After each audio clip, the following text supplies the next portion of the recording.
அனைவருக்கும் வணக்கம். என் பெயர் என்மிக. நான் 5ஆம் வகுப்பு படிக்கிறேன். நான் இப்போது விலங்குகள் மாதிரி பல குரலில் பேச வந்திருக்கிறேன். நாய், பூனைக்குட்டி, எலி,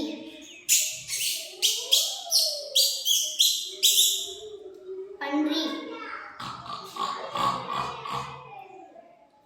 தேன்சிட்டு,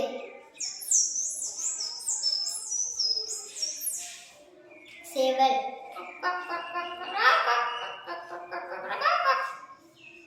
புறா,